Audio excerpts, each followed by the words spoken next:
Our new man here, he's right purty, ain't he? The colored man, Juniper Jones, had no reaction, but that wasn't unusual. Dell got the sense he didn't share his views on white folks and their business. He liked to kid around, and did sometimes, but turned back to serious pretty quick. He was most intent on making sure there was food on his table. Dell learned him and his wife, Mercy, had been with Mo Sutton the longest, and all told could outwork any of these young whippersnappers. Delwood Reese let them have their fun. Inwardly, he smiled at the fact he'd already become pleasantly acquainted with Baker's and Tuttle's wives. Dell, as he liked to be called, considered how Juniper's wife, Mercy, kept mostly to herself, although he suspected she had to know there was some hanky-panky going on. He'd always wondered how it might be with a colored woman. Best as he could tell, she was a lot younger than old Juniper. For all his luck with the opposite sex, he'd yet to have such an encounter, but he dreamed of it. Now, with them other two, it had started off innocent enough. He'd come here after the farm he'd worked at for a couple years failed, and the family was forced to move in with relatives somewhere in Virginia. Since the big crash back in '29, farms were going bust all over the countryside, with crop prices dropping so it was near about impossible for anyone to make a living, much less pay their bills.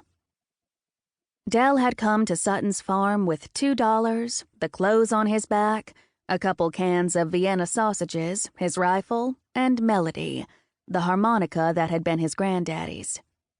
He'd bundled all of it together using his extra pants and shirt, with a stick stuck through the tied knot, a real hobo-looking get-up. He didn't need much know-how. He was a man of simple means, always had been. Besides, he was glad, considering the times, he didn't have a family to provide for. Mo Sutton grew acres upon acres of tobacco, alongside vast cornfields. Dell had gazed across the fields, saw the sharecropper shacks and the sharecropper wives tending their small kitchen gardens, hanging out the Monday wash, caring for a passel of young'uns running around barefoot, and thought maybe he could stay here a while. It was peaceful enough, the scenery not so bad. Mo Sutton seemed like he was doing all right, despite the country's circumstances. Maybe it would work out fine. It wasn't long after he'd been hired on, a day or two at the most. Baker's wife, Sarah, smiled kindly at him and invited him to eat after seeing him sitting in the doorway of his little abode, all by his lonesome, puffing a soft, sweet tune on Melody.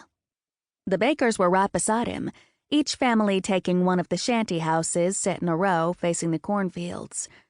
Sarah said, "Come have some supper." It was the standard poor man's meal: fried potatoes, hot dogs, and biscuits. But they also had some fresh corn and tomatoes. She served the food on mismatched, chipped dishes, and when she set a plate in front of him, she turned it to hide the imperfection. She sure was easy on the eyes. Her fingertips brushed Dell's as she passed what was meant to be butter, but they all knew it was really lard tinted yellow with salt added. Sarah Baker had a pouty mouth and large breasts that jiggled without the benefit of an undergarment beneath the flour sack material of her homespun dress. He caught her staring at him several times, always dropping her eyes when he glanced her way. The two children, a boy of 4 and another baby boy, gawked at him with big blue orbs clear as the summer sky. Dell winked, and the older boy giggled. Next day he'd seen Tuttle's wife, Bertice. She was fine-boned, quite timid in nature, a thin woman with a thin mouth.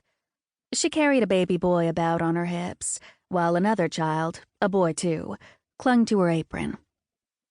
She poured Tuttle a cup of chicory coffee out on the porch, and as Dell made his way by, Tuttle called out, "Come have you a cup, Dell?"